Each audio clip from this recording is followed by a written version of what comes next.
Hello, in this video we're going to go through how to factor entire expressions.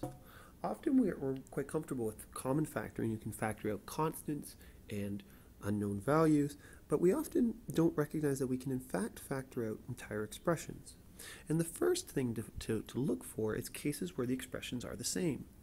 And so this is kind of one of your clues. Working through mathematics, a lot of it's about looking for clues, and one of them is cases where expressions are equal. So let's look at this first example here. What I notice right away is that x plus 1 and x plus 1 are the same. So what that means, in fact, is that if they're the same, I can actually factor them out of both of these terms. The really critical idea here is this is 2x times x plus 1, 4 times x plus 1. So if I factor this, I'm going to end up with x plus 1, and then x plus 1 times what gives me 2x times x plus 1, and that's 2x, plus, and then x plus 1 times what gives me 4 times x plus 1, and this is going to be 4. And so what I've done is I've factored that entire expression out. Now, be careful here, because sometimes we get so quick to recognize these, we miss our common factor here in this first one, which is the 2. So I have x plus 1. I'm going to factor out the 2, and I get x plus 2. And I could stop here, but remember, etiquette in mathematics dictates that this 2 here should be written right at the front. And that's just a common convention that mathematicians use. It's not incorrect to write the 2 in the middle like that. But again, we like to be polite. So if you have trouble seeing this, often what I say is let's try and just look at it slightly different. So let's do this. Let's let x plus 1 equal z. So if x plus 1 is z, I have 2x times z plus 4 times z. And then pretty quickly I can see by common factoring I can factor out 2z. And that's going to give me x plus 4. Oh, not x plus 4, pardon me, it's going to be x plus 2. So now I've factored that out.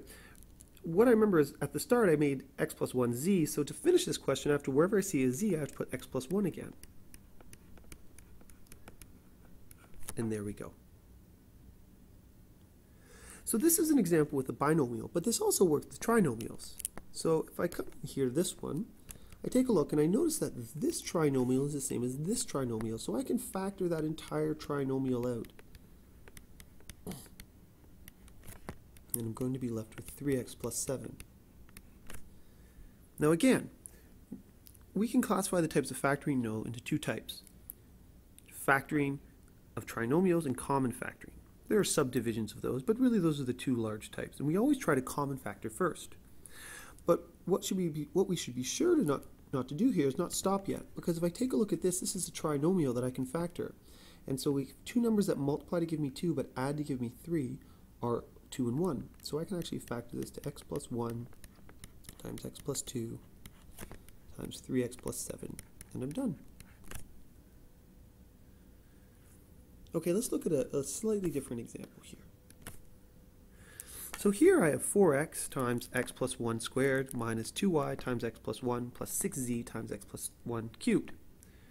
Again, what I notice right away is that the binomials are the same. So I could do this without this middle step, but what I'm going to do to help me see what I'm doing here is I'm going to let x plus 1 equal z. So therefore I can rewrite this as 4x times z squared minus 2y times z plus 6z times, ooh, this is a bad choice here.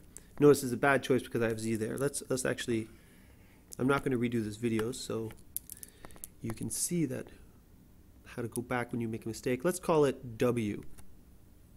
So I have 4x times w squared minus 2y times w plus 6z times w cubed. So then I say to myself, well, what's the common factor in all these? Well, I can see that I can factor a 2 out, so I put a 2. And if I have w squared, w, and w cubed, I can factor out at most w to the 1.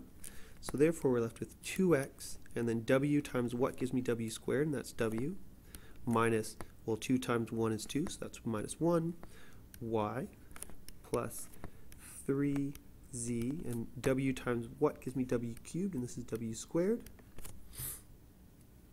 And so this is equal to, now what I'm going to do is, because I put w where there's an x plus 1, I'm going to say 2 times, and I'm going to put x plus 1 back.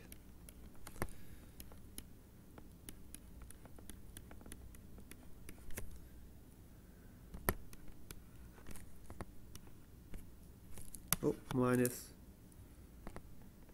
y plus 3z times x plus 1 squared. Now at this point there's all sorts of interesting things I could try and do, but the key thing now that we want to take away from this is that I've taken all the common factors out of these three terms, and now perhaps there's some other step I can do from here. I don't know necessarily, I just made this question up.